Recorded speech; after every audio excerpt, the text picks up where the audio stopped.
Hello and welcome. Today, we're diving into something that's absolutely crucial for any associate project manager apprentice, and that's scope management. Now, this isn't just some topic you read about in a textbook. It's a skill you really have to master for your portfolio and honestly, for your whole career. So let's get right into it. So let me introduce you to Jody. She's an APM apprentice, and if you're on the same path, her question probably sounds really familiar. She knows scope is a big deal, but the real challenge is, how do you take that knowledge and shape it into solid evidence for your portfolio? And how do you get ready for that all-important endpoint assessment? That's the real test, right?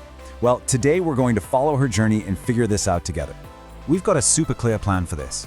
We're going to start with Jody's real-world challenge, then we'll sit in on a masterclass with her mentor, Adam.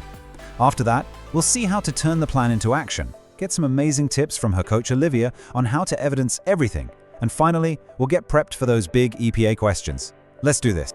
Okay, so our story begins at Ibis Stores. Jody's line manager, Riddle, has just handed her a brand new assignment.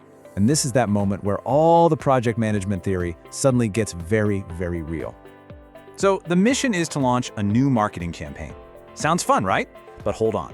Before Jody can even start dreaming about cool social media ads or catchy email newsletters, she has to tackle the first, most important step: defining the project's scope.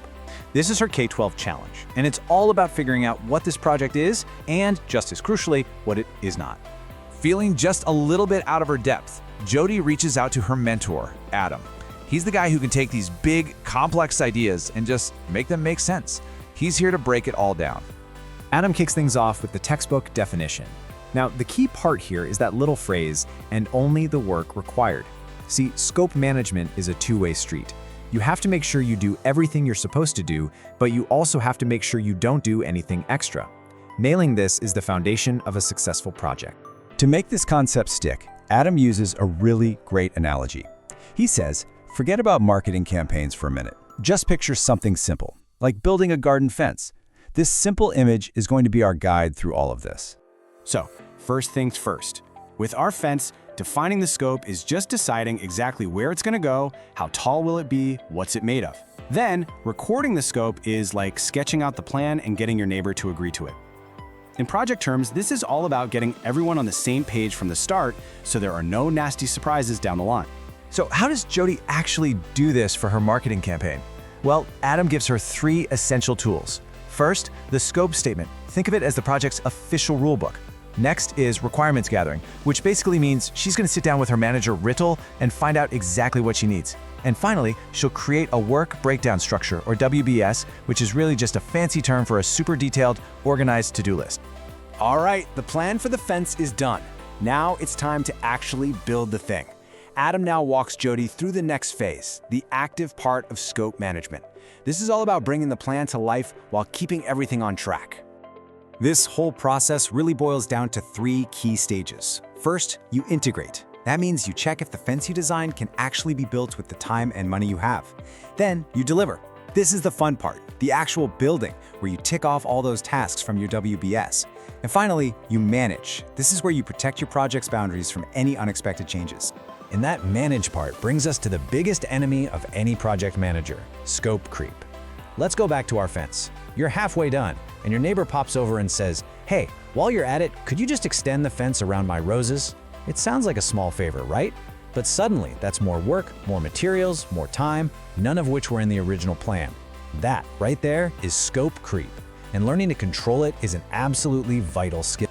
So let's make this super concrete for Jody's project. Here's what a small part of her work breakdown structure might look like.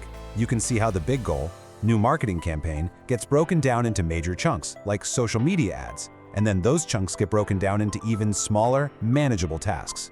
It's this level of detail that brings so much clarity and makes sure she delivers exactly what was promised.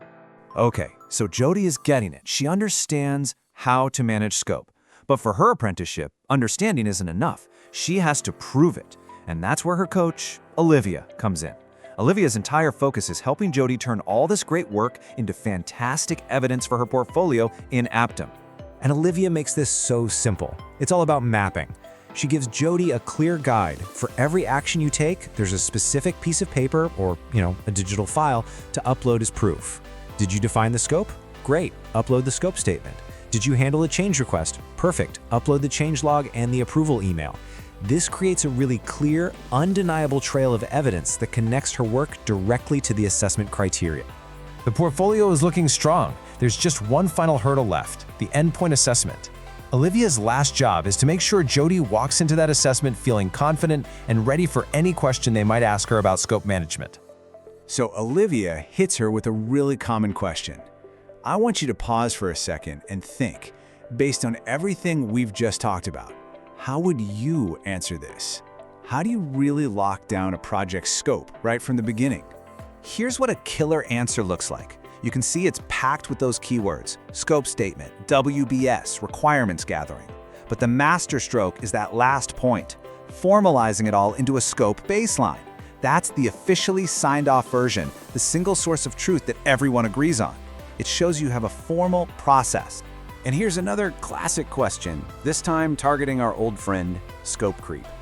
The assessor doesn't just want to hear that you say no to people, they want to see that you have a proper system in place. So how would you describe your process? Now that is a professional answer. The magic phrase there is integrated change control system. It shows you have a real structure.